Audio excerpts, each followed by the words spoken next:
வெளிப்படுத்தின விசேஷம் 12ஆம் அதிகாரம் 4வது வசனம் படி. வெளிப்படுத்தின விசேஷம் 12:4.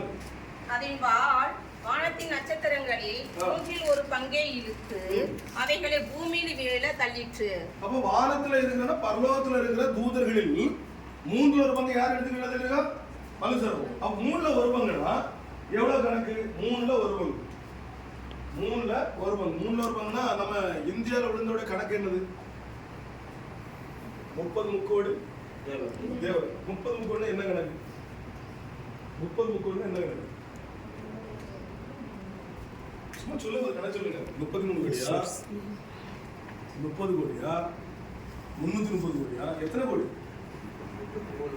33 கோடி. அதுல வந்திருக்க வசனம் வந்து 30 முக்கோடின்னு வந்து கனமூலம் வர்க்க மூலம் தெரியுமா உங்களுக்கு? கனம் நேரம் வர்க்கம் நேரம்.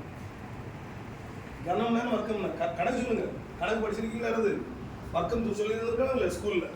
வர்க்கம்னா 2 டபுள், கனம்னா ட்ரிபிள். அப்படின்னா என்ன அர்த்தம்? 30 கோடிய 30 நிலங்கள். சோ அந்த விசுவாசம் நமக்கு இருக்கும்போது நம்ம அதை பத்தி பயப்பட வேண்டிய தேவை இல்லை.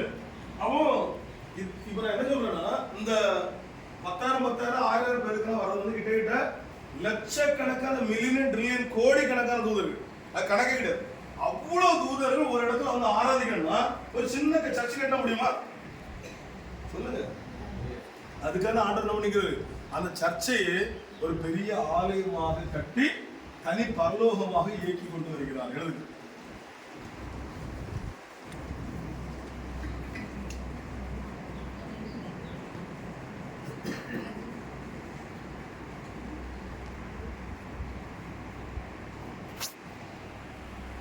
அடுத்தது அரசாங்கமாகிய பரலோகம்.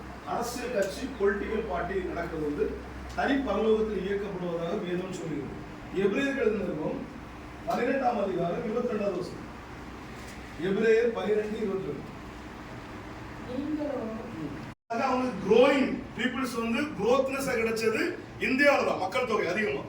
அப்ப இந்தியாவில் மக்கள் தொகைக்கு சிறந்த யூனிவர்சிட்டி கட்டி உபதேசம் போயிட்டு உபதேசம் போகும்போது வெளிப்படுத்தின விசேஷம் வரும்போது இந்த மாதிரி உபதேசம் பண்ணணும், வருகை குறித்து எப்படி பேசணும் சொல்லி லண்டன்ல ஒரு பெரிய வட்டமேசை மாநாடு போட ஆரம்பித்தார்.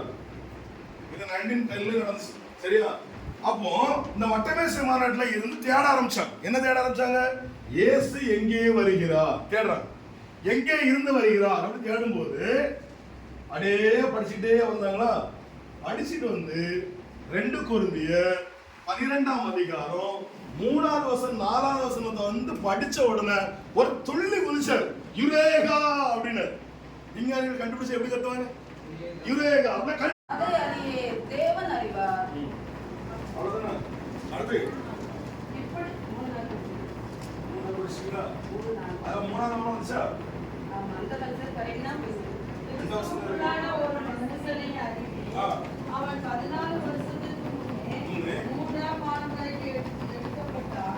அவன் சரீரம் தானோ. இப்போ 3வது வானத்துல ஒரு பரதேசி இருக்கிறது என்பதை இந்த வசனம் சொல்லுதா? உடனே கண்டுபிடிச்சாங்க. என்ன கண்டுபிடிச்சாங்க? சமாயம்னு அர்த்தம் வானம் என்று பொருள் இருக்கிறது, பரதேசி என்று பொருள் இருக்கிறது. அப்படின்னா பரலோகம் எங்க இருக்குன்னா 3வது வானத்தில் இருக்கிறது என்று முடிவெடுத்தார். யாரு? லண்டன் மிஷனரிகளில் இருக்கிற மிக முக்கியமானவர்கள் அமர்ந்து எடுத்த முடிவு.